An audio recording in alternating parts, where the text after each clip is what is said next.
While Ty Benefield might be one of the most productive safeties in this class, he's also one of the messiest evaluations.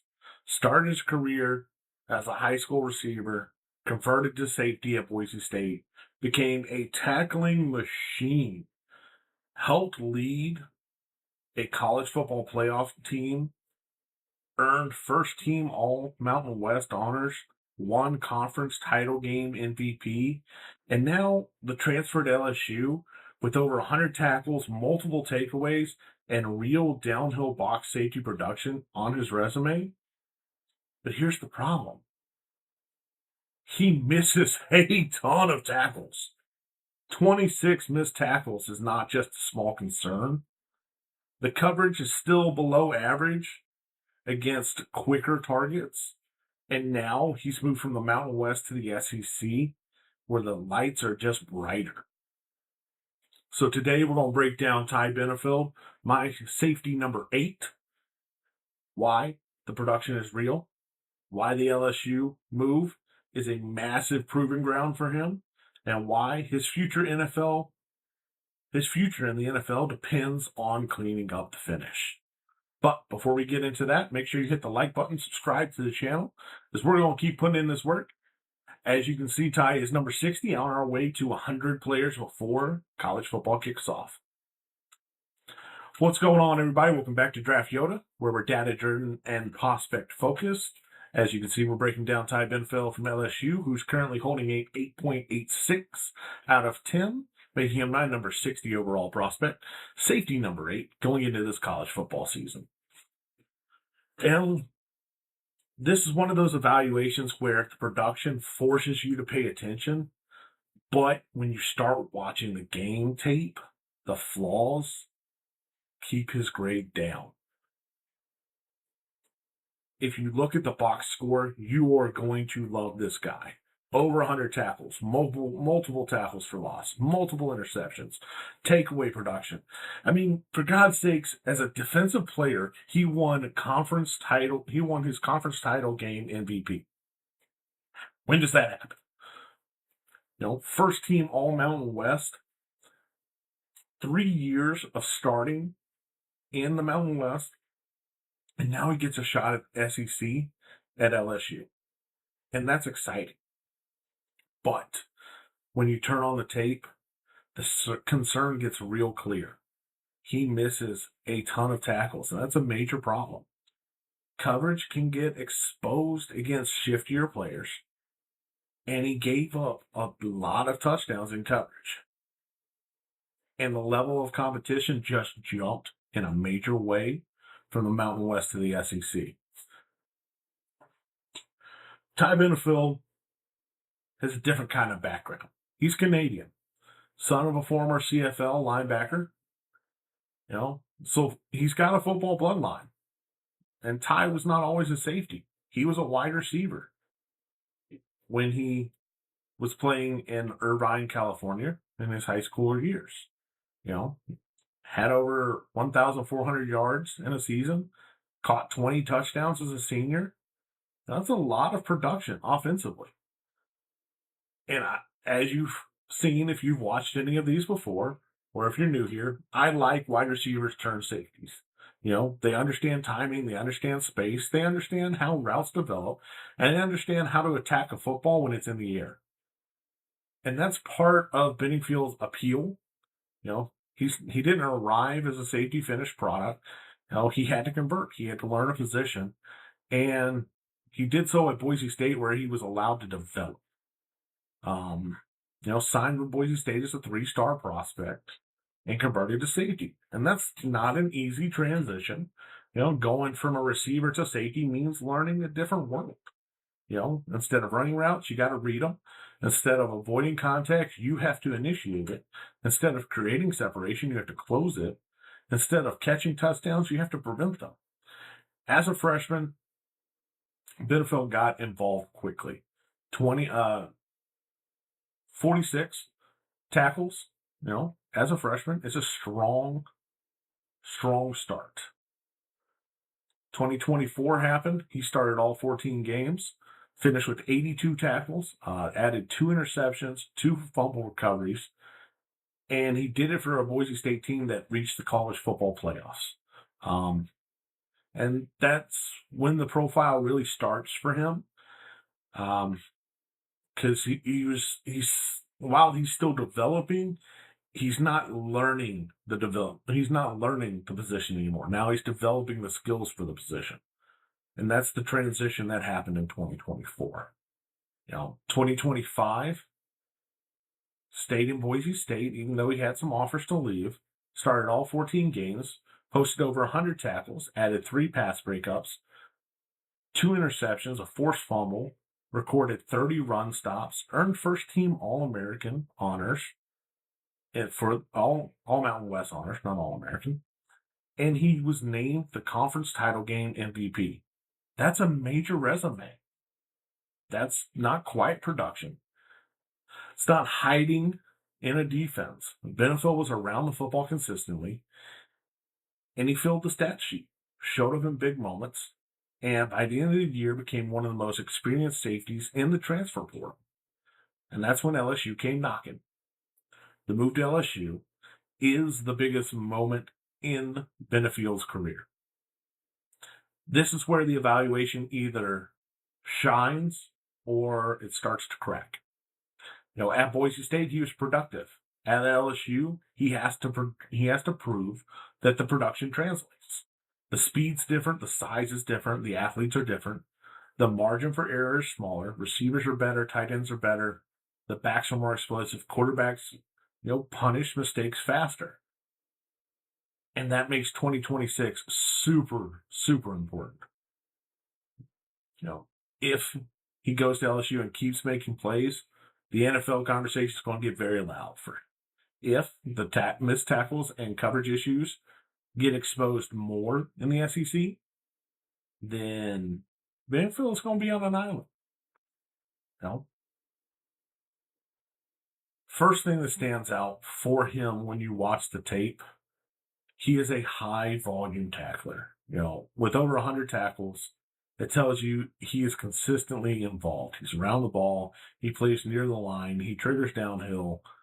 And Boise State clearly trusted him to be part of the run fit. That matters for a box safety projection. If you are going to play near this line of scrimmage, you have to find the football. And Benefield does. He's not passive. He's not hanging back, waiting for the play to come to him.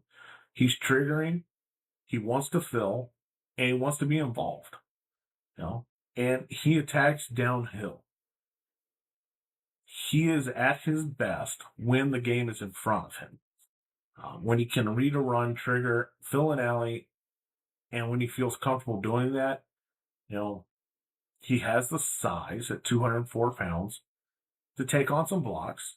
He's willing to insert into the box, and he can work through traffic. And he essentially becomes an extra run defender, which has its role. He's not a pure deep safety.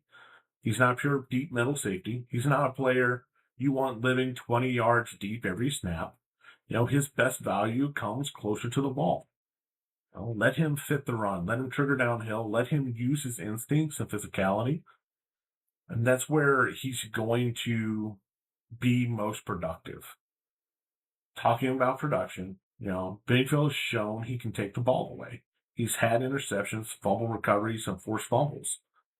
Those are splash plays that make big moments happen, and they change the outcome of games. And with the former receiver background, he has ball skills, and he has a nose for a football.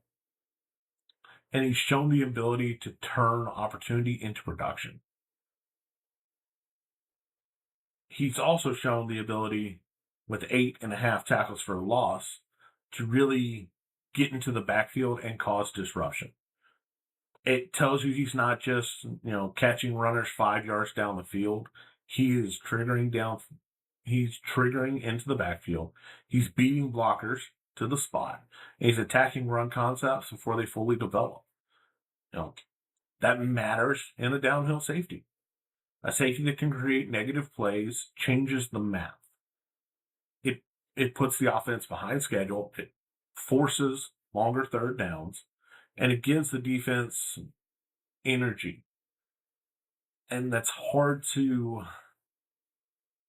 calculate when you just look at the box score.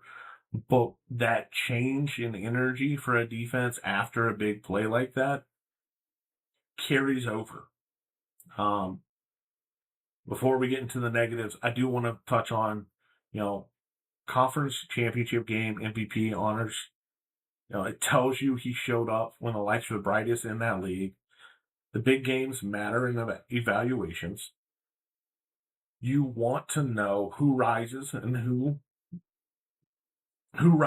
shrinks. And Benefield has that on his resume. He was not just piling up tackles in forgettable games. He made plays when the football mattered. And now at LSU, those meaningful games are quite a bit more often. The SEC schedule is what it is. At LSU, there's a national spotlight. Again, that's just what it is. NFL scouts are going to either know you for good things or bad things. And that's what you gotta focus on. Nobody's perfect. I've said in every single one, nobody's perfect. There are some areas for concern.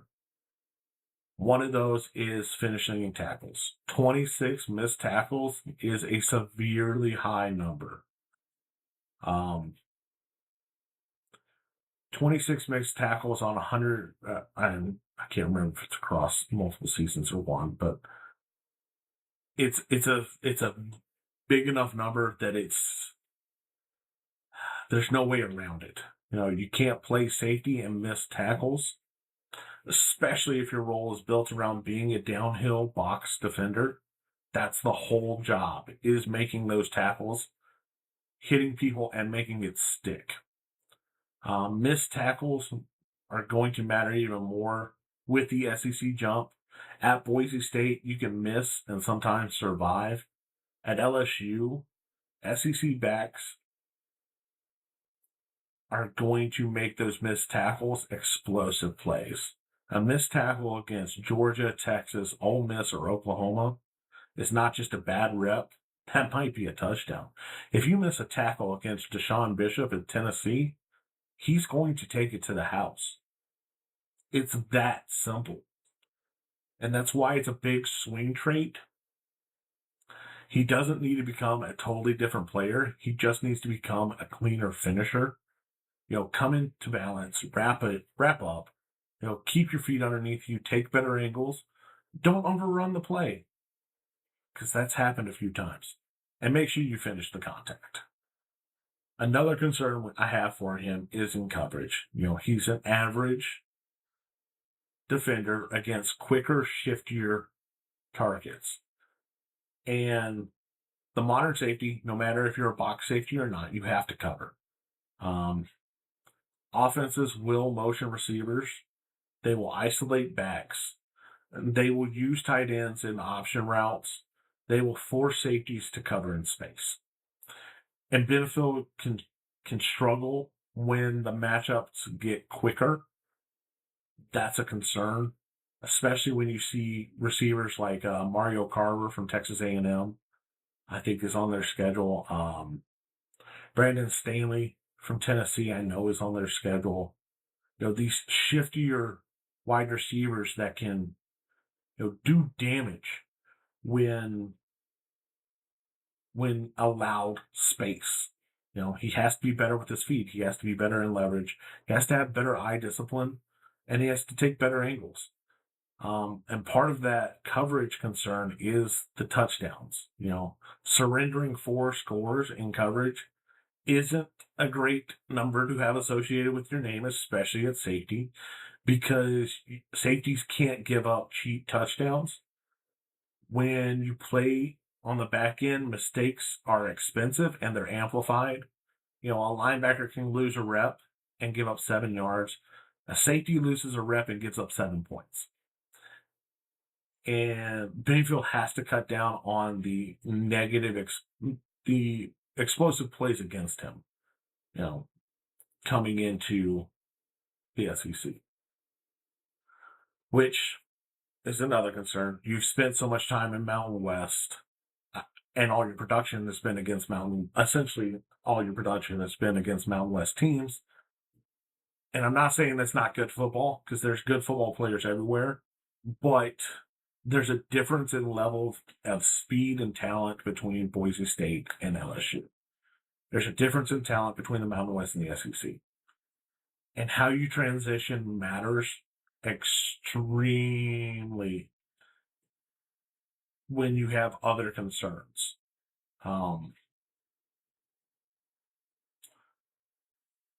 Currently going into 2026, it's one of the biggest proving grounds for any safety on my board. The checklist is pretty clear for him. Cut down on the missed tackles, prove the production translates, hold up against SEC athletes, limit touchdowns in coverage, show better control against quicker targets, and keep the takeaway production alive. If Benefield does this, he can climb, because LSU gives him a visibility that Boise State just didn't have. The stage is bigger. The opponents are better. The scouts will be watching. I know scouts that are going to be there at Clemson the first game of the season. I know scouts that are going to be there at Tennessee. I know scouts that are going to be at these games watching. I know scouts that are recording so they can watch later. You are going to be scouted wherever you're at, but the level of competition you play means a lot to scouts. Is there a path for him to climb? Yes, there is. If he cuts down on his missed tackles severely, if he limits some of these big plays against him, and he shows an ability to coverage against the shiftier receivers that have given him some trouble, he's got the SEC spotlight. He's got the LSU spotlight. He could climb very easily. Currently sitting at an 8.86 out of 10. My number 60 overall prospect, safety 8. There's a lot there for him. Ty Benefield just has to prove that the production and the physicality can make the leap to the SEC, because then he will be able to make the leap to the NFL. That's my board. What do you think about Ty Benefield? Can LSU turn him into a legitimate SEC safety? Can the production follow him? Are the missed tackles too big of a red flag? Drop your thoughts in the comments below. Make sure you hit the like button, subscribe to the channel, and follow for more, because we're going to keep putting in this work. Our goal is over 100 prospects, and we are over halfway there. As always, I'm Draft Yoda, Bill Workman, your favorite draft nerd's favorite draft nerd. And we'll catch you guys in the next.